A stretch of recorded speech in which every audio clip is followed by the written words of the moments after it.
Hello everyone. इस video में हम फर्स्ट यूनिट के टॉपिक सॉइल का जो सब टॉपिक आता है, सॉइल टेक्सचर या मृदा संगठन, इसके बारे में हम पढ़ेंगे। Soil texture depends on size and nature of mineral particles found in soil. तो मृदा में जो उपस्थित खनिज कण जो होते हैं उनके परिमाप व प्रकृति के आधार पर जो है वो मृदा का संगठन जो है वो निर्भर करता है। On the basis of size and shape of particles, there are 5 types of soils are found। तो इनकी आकार व जो परिमाप है उनके आधार पर 5 प्रकार की जो सॉइल्स या मृदा है वो पाई जाती है। This classification was given by international society of soil sciences 1927। तो इसके आधार पर जो मृदा का वर्गीकरण है वो मृदा विज्ञान की अंतर्राष्ट्रीय संस्था के द्वारा 1927 में दिया गया था। तो 5 प्रकार की जो मृदाएं हैं उसमें सबसे पहला जो आता है वो है कोरस पार्टिकल्स और ग्रेवल्स, या इन्हें कंकड़ भी कहते हैं। जो बड़े पार्टिकल्स होते हैं यानी 2 मिलीमीटर से बड़े आकार वाले जितने भी पार्टिकल्स है मृदा के अंदर जो आते हैं वो ग्रेवल्स या कोरस पार्टिकल्स कहलाते हैं। दूसरी जो आती है वो है कोरस सैंड। कोरस सैंड या इसे कहते हैं मोटी बालू या इसे बालू भी कहते हैं।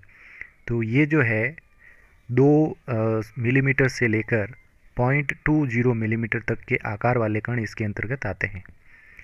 तीसरी आती है फाइन सैंड या इसे बारीक बालू या रेता भी कहते हैं। तो ये जो है 0.20 मिलीमीटर से लेकर 0.02 मिलीमीटर तक के परिमाप की होती है, यानी साइज इनके मध्य में रहती है। फोर्थ आती है सिल्स। सिल्ट का मतलब होता है मृतिका या इसे गाद कहते हैं। तो ये जो है 0.02 से लेकर 0.002 मिलीमीटर तक परिमाप की होती है। पांचवी आती है क्ले, यानी इसे कहते हैं चिकनी मिट्टी। तो चिकनी मिट्टी जो है 0.002 मिलीमीटर से छोटे आकार वाले कणों वाली जो रेत होती है उसे हम चिकनी मिट्टी या क्ले कहते हैं। तो पहले बात करते हैं हम सैंड की या बालू की।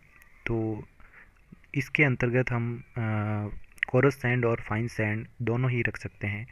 अब इसमें जो है वो कंकड़ या ग्रेवल्स के जो है वो प्रॉपर्टी जो है वो हम नहीं पढ़ेंगे, क्योंकि ये बड़े आकार के होते हैं और उनमें कोई भी किसी प्रकार की वाटर होल्डिंग कैपेसिटी या एब्जॉर्प्शन जो है वो नहीं होता है। इसलिए हम सैंड या बालू के बारे में पढ़ेंगे। Sand particles although inactive constitute the framework of the soil. तो सैंड पार्टिकल्स जो है ये बालू के जो कण हैं ये लगभग अक्रिय होते हैं यानी निष्क्रिय रहते हैं, लेकिन जो है वो मिट्टी का जो है वो एक ढांचा जो है बनाते हैं। They plays less important role in physico chemical activities. अब इनका जो है बहुत ही कम रोल होता है फिजिको केमिकल एक्टिविटीज़ जो होती है, या इन्हें हम कह सकते हैं भौतिक व रासायनिक क्रियाओं में ये बहुत ही कम जो है वो भूमिका प्रदान करते हैं। When coated with clay, these sand particles take very active part in chemical reactions। जब ये चिकनी मिट्टी के साथ में होते हैं यानी मिले हुए होते हैं या उसे घिरे हुए होते हैं तो ये केमिकल रिएक्शन या रासायनिक क्रियाओं के अंदर बहुत ही सक्रिय रूप से भाग लेते हैं। Sands increases the size of pore spaces between soil particles and thus facilitate the movement of air and water in the soil। तो ये जो इनके आकार बड़े होने के कारण जो पोर स्पेस होते हैं यानी कि 2 कणों के बीच में जो जगह रहती है मिट्टी के अंदर ये इनके अंदर अधिक रहती है। तो अधिक जगह होने के कारण ये जो है इनमें एयर यानी वायु तथा जल, तो मिट्टी के अंदर वायु व जल का जो है वो आवागमन ये अधिक बढ़ा देते हैं, क्योंकि इनके मध्य में जो है वो स्पेस अधिक होती है। तो सैंड या बालू प्रकार की जो मिट्टी है इनमें जल अवशोषण यानी वाटर एब्जॉर्प्शन की जो क्षमता है वो सबसे अधिक पाई जाती है, यानी हाईएस्ट वाटर एब्जॉर्प्शन जो है वो सैंड या बालू के अंदर पाई जाती है। जैसे मरुस्थल में जो मिट्टी पाई जाती है वो सारी बालू मिट्टी है, जैसे धोरों के अंदर है, तो वहाँ पर कभी भी जो है वो मृदा जो है जलाक्रांत यानी वाटर लॉग्ड नहीं होती है, यानी वहाँ पर कीचड़ जो है वो बहुत ही कम होता है, क्योंकि वाटर को ये जल्दी से एब्जॉर्ब कर लेती है। अब इन मिट्टी के कणों के बीच में जो स्पेस है वो अधिक होता है, इसलिए इनमें मृदा वातन या सॉइल एरेशन जो होता है वो भी अधिक होता है।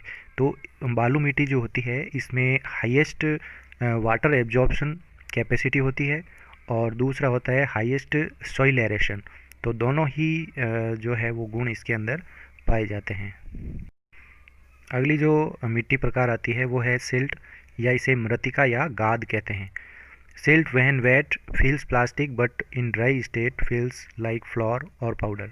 तो ये जो मृतिका है जब ये गीली होती है तो ये प्लास्टिक की तरह जो है वो महसूस होती है, लेकिन जब ये सूख जाती है तो ये आटे की तरह या पाउडर की समान जो है वो बन जाती है। Coarse silt shows little physicochemical activities but finer grades play important role in some chemical processes। जो कोरस सिल्ट यानी जो मोटी जो सिल्ट होती है थोड़ी, उसमें थोड़े से ही भौतिक व रासायनिक अभिक्रियाओं में भाग लेने की कैपेसिटी होती है, लेकिन फाइनर ग्रेड्स यानी जो अधिक महीन सिल्ट होती है वो कुछ केमिकल प्रोसेस यानी रासायनिक क्रियाओं के अंतर्गत वो अधिक इम्पोर्टेंट भाग जो है लेती है। Silt silty soil has got larger exposed surface area than the sandy soil। तो जो सिल्टी सॉइल होती है उसका जो सरफेस एरिया होता है वो अधिक होता है सैंडी सॉइल की अपेक्षा। Silty soils contain sufficient quantities of nutrients both organic and inorganic. जो सिल्टी सॉइल यानी जो मृतिका प्रकार की जो मिट्टी होती है इसमें न्यूट्रिएंट्स जो है वो पर्याप्त मात्रा में उपस्थित होते हैं, जैसे ऑर्गेनिक और इनऑर्गेनिक, कार्बनिक व अकार्बनिक दोनों प्रकार के न्यूट्रिएंट्स होते हैं। That is why they are very fertile. इसी कारण से जो मृतिका प्रकार की या सिल्ट जो होती है वो अधिक फर्टाइल या उपजाऊ होती है। Soils rich in silt पजेज high water holding capacity. अब ऐसी जो मिट्टियाँ जिनमें सिल्ट जो है वो अधिक होती है उनमें वाटर होल्डिंग कैपेसिटी जो है वो अधिक रहेगी, यानी जल धारण क्षमता, हाईएस्ट जल धारण क्षमता जो है वो सिल्ट के अंदर होती है, यानी मृतिका में। Such soils are good for agriculture. तो ऐसी जो मिट्टियाँ हैं जिनमें सिल्ट जो है वो अधिक मात्रा में होती है वो एग्रीकल्चर के लिए या कृषि के लिए जो है वो सर्वाधिक उपयुक्त रहती है। अब जो इस प्रकार की जो मिट्टी है यानी इस जो सिल्ट है इनके सॉइल पार्टिकल्स के बीच में बहुत ही कम स्पेस होता है, क्योंकि ये ज़्यादा महीन होती है यानी इनके जो कण हैं बहुत ही छोटे होते हैं, तो इनके बीच में स्पेस जो है वो बहुत ही कम रहता है बालू मिट्टी की अपेक्षा। तो ऐसी मिट्टियों में जलाक्रांत होने की संभावनाएं बढ़ जाती है, यानी जो वाटर लॉगिंग की संभावना रहती है वो इनमें अधिक होती है। अगले प्रकार की जो मिट्टी है वो है क्ले या चिकनी मिट्टी। This soil fraction contains smaller particles than silt, which exhibit plasticity and smoothness when wet and hardness when dry। यानी ये जो मिट्टी का प्रकार है इसमें छोटे पार्टिकल्स होते हैं सिल्ट की अपेक्षा, इसलिए इसमें प्लास्टिसिटी यानी जो प्रत्यास्थता है वो भी अधिक होती है और स्मूथनेस भी होती है। और जब ये गीली होती है तो इनमें प्लास्टिसिटी अधिक होती है, और सूख जाती है तो इसमें ड्राइनेस या हार्डनेस जो है वो अधिक आती है। They take very active part in physico chemical reactions of the soil. अब ये जो इस प्रकार की मिट्टी है यानी चिकनी मिट्टी, मिट्टी के अंदर जो है वो भौतिक व रासायनिक अभिक्रियाओं में अधिक सक्रिय रूप से भाग लेती है। Clay soils have fine pores, poor drainage and aeration and thus they have highest water holding capacity. तो क्ले सॉइल्स यानी मिट्टियों में बहुत ही फाइन पोर्स होते हैं, यानी बहुत ही छिद्र जो है वो बहुत ही छोटे रहते हैं, इनमें जो स्पेस है वो न के बराबर होते हैं, इसलिए इनमें पुअर ड्रेनेज होता है। ड्रेनेज का मतलब है कि वाटर जो है वो रिस कर इसके नीचे के भाग में नहीं जा सकता, तो ड्रेनेज सिस्टम जो है वो बहुत ही कम होता है इसमें, और एरेशन भी कम होगा क्योंकि स्पेस कम है, तो जो वायु है वो भी इसके अंदर जो है वो प्रवेश नहीं कर पाएगी। And thus they have highest water holding capacity. जो जल धारण करने की जो क्षमता है वो चिकनी मिट्टी में सर्वाधिक होती है। तो ये पहले की जो मिट्टी थी जो सिल्ट, उससे भी अधिक वाटर होल्डिंग कैपेसिटी इसके अंदर पाई जाती है। The clay acts as store house for water and nutrients. तो ये जो इस प्रकार की मिट्टी है ये एक प्रकार से संग्रहक का कार्य करती है जल तथा अन्य न्यूट्रिएंट्स के लिए। अब पेड़ पौधों की अच्छी वृद्धि के लिए जो है वो सर्वाधिक उपयुक्त जो मिट्टी है वो लोम सॉइल होती है। लोम सॉइल या जिसे हम दोमट मिट्टी कहते हैं। तो दोमट मिट्टी के अंदर जो है फाइन सैंड भी होती है, सिल्ट भी होती है और क्ले भी होती है। तो तीनों ही प्रकार की जो है वो मिट्टी एक साथ होती है, तो उसको हम लोम सॉइल कहते हैं। तो इसमें क्या है कि जल धारण क्षमता भी अच्छी होती है, सॉइल का एरेशन या मृदा के अंदर जो हवा की मात्रा है वो भी अच्छी होती है और न्यूट्रिएंट्स भी अच्छे होते हैं। तो लोम सॉइल जो है वो पेड़ पौधों के लिए सबसे उपयुक्त रहती है।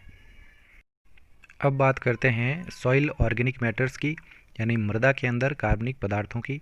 The soil organic matter chiefly consist of residues of dead plants and animals and the excretory products of living beings. तो जो सॉइल के अंदर ऑर्गेनिक मैटर है उसमें सर्वाधिक मात्रा में क्या होते हैं कि डेड प्लांट्स यानी मरे हुए पादप, और एनिमल्स यानी जीव जंतु, और एक्सक्रेटरी प्रोडक्ट्स जो भी उत्सर्जी पदार्थ होते हैं सजीव जंतुओं के, वो सभी जो है वो सॉइल ऑर्गेनिक मैटर का निर्माण करते हैं। तो इसमें सबसे पहले जो रेजिड्यूज होते हैं डेड प्लांट्स और एनिमल्स के, ये कन्वर्ट होते हैं ह्यूमस के अंदर, और ह्यूमस जो है वो मिनरल्स के अंदर कन्वर्ट होती है। तो जो रेजिड्यूज होते हैं ये ह्यूमस में कन्वर्ट होने के लिए बायोलॉजिकल डीके प्रोसेस जो है वो काम में लेते हैं। तो बायोलॉजिकल डीके जो है सॉइल के अंदर बैक्टीरिया और फंजाई के द्वारा किया जाता है, और ये जो प्रोसेस है ये कहलाती है ह्यूमिफिकेशन। अब ह्यूमस जो है वो ट्रांसफॉर्म हो जाती है मिनरल्स के अंदर, तो ये जो प्रक्रिया है कहलाती है मिनरलाइजेशन या खनिजीकरण। तो ये दोनों ही प्रक्रियाओं से मिनरल्स या खनिज का निर्माण होता है सॉइल के अंदर। According to Muller there are two types of humus. तो मुलर के अनुसार दो प्रकार की ह्यूमस जो है वो मिट्टी के अंदर पाई जाती है। फर्स्ट आती है mor humus. This occurs largely in coniferous and deciduous forest soil. ये इस प्रकार की जो ह्यूमस है वो मोस्टली शंकुधारी जो वन होते हैं और पर्णपाती वन, डेसिडुअस फॉरेस्ट सॉइल, ऐसे प्रकार वनों के प्रकारों की जो मिट्टी होती है उसके अंदर इस प्रकार की ह्यूमस पाई जाती है। This humus arise under condition of low biological activity in soil. इस प्रकार की जो ह्यूमस है वो निम्न जैविक क्रियाओं के कारण जो है वो सॉइल के अंदर उपस्थित होती है। The mineralization of organic matter proceed slowly and create layers. इसमें जो खनिजीकरण की जो क्रिया है जो ऑर्गेनिक मैटर्स की वो कम होती है यानी धीमे चलती है, तथा इनमें परतों का निर्माण होता है, लेयर्स बनती है। Acidophilic fungi and low active invertebrates participates in transformation of plant residues. तो इसमें जो एसिडोफिलिक फंजाई जो होती है और कम जो एक्टिव इनवर्टिब्रेट्स हैं ये इसमें जो है वो भाग लेते हैं, और प्लांट के जो रेजिड्यूज होते हैं यानी अवशेष जो होते हैं प्लांट्स के, उनको ये ट्रांसफॉर्म करने का कार्य करते हैं। Under these circumstances forms a litre of large thickness. तो इन परिस्थितियों के अंदर जो है वो अधिक मोटाई का जो है वो लिटर का निर्माण होता है, यानी जो अपरद बनता है वो अधिक मोटाई का होता है। सी एन रेशियो इसका मतलब है कार्बन नाइट्रोजन रेशियो। तो C N ratio of mor humus is always more than 20। तो कार्बन नाइट्रोजन का जो रेशियो है मोर ह्यूमस में ये हमेशा 20 से अधिक रहता है, और कभी कभी ये 30 से 40 तक भी होता है। जबकि इसमें जो पीएच है वो हमेशा एसिडिक होती है। तो जो मोर ह्यूमस है वो हमेशा एसिडिक होता है। दूसरे प्रकार का जो ह्यूमस आता है उसे हम कहते हैं मल humus. This type of humus arises under grass vegetation. तो इस प्रकार की ह्यूमस जो है वो घास मैदानों में या जो घास स्थल होते हैं उनके नीचे की जो मिट्टी होती है वहाँ पर ये इस प्रकार की मल ह्यूमस पाई जाती है। Mull is a well humified organic matter which is produced in very biologically active habitat. तो मल जो है ये बहुत ही अधिक ह्यूमिफाइड कार्बनिक पदार्थ होता है, और ये जो है वहाँ पर प्रोड्यूस होता है या वहाँ पर बनता है जहाँ पर बहुत ही ज़्यादा बायोलॉजिकल एक्टिव हैबिटेट होता है, यानी जैविक क्रियाएं अधिक हो। This type of humus is characterized by neutral pH. तो इस ह्यूमस की जो पीएच होती है वो न्यूट्रल होती है, जबकि मोर ह्यूमस की जो है वो एसिडिक होती है। सी एन रेशियो यानी carbon nitrogen ratio nearing to 10। तो इनमें जो रेशियो होता है वो 10 के बराबर होता है लगभग। And ability to creation stable mineral organic complexes, तथा इनमें ये क्षमता होती है कि ये एक स्थिर मिनरल ऑर्गेनिक कॉम्प्लेक्सेज यानी जो खनिज व कार्बनिक पदार्थों का जो जटिल बनते हैं वो स्थायी बनते हैं। मल is a type of humus which occurs in soil under cultivation. तो मल ह्यूमस जो है वो ऐसी मिट्टियों के अंदर बनता है जहाँ कल्टीवेशन या खेती होती है या कृषि होती रहती है, तो ये वहाँ पर बनता है। तो मोर ह्यूमस व मल ह्यूमस दोनों ही इम्पॉर्टेंट है और कई बार एग्ज़ाम में पूछे जाते हैं। Thank you so much. और अगले वीडियो में हम सॉइल ऑर्गेनिजम्स यानी मिट्टी के अंदर पाए जाने वाले जीवों के बारे में पढ़ेंगे।